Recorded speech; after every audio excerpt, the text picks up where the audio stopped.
Bonsoir, la question fait débat depuis longtemps sans qu'aucune réponse formelle puisse être apportée.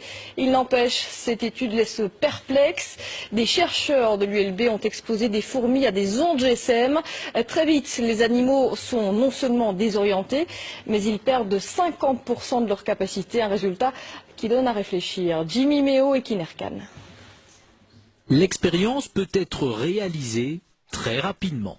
Poser un téléphone portable au milieu d'une société de fourmis et déjà instantanément, les premiers effets sont visibles. Vous voyez que celle-ci n'a plus sa locomotion normale. C'est plus faire aller ses pattes, c'est parce qu'elle a été trop longtemps près des ondes. Ça, c'est une ataxie musculaire. Le premier système touché est le système nerveux. Mais le système nerveux dirige tout. Il dirige la locomotion, il dirige la perception des signaux émis par les autres, il dirige le comportement, etc. Donc tout est affecté. Les capacités d'apprentissage des fourmis exposées aux générateurs d'ondes sont affectées de 50% par rapport à la normale. Et même avec une période de récupération, elles ne retrouvent que 60% de leur capacité de mémorisation.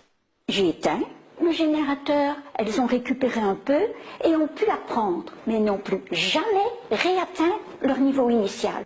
Il en est de même pour 7 fourmis exposées aux ondes du GSM.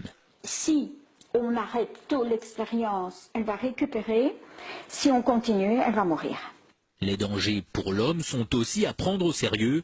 Par exemple, l'oreille à laquelle on colle notre téléphone est très sensible. Imaginez les structures que nous avons dans l'oreille. Nous avons des cellules ciliées dans l'oreille.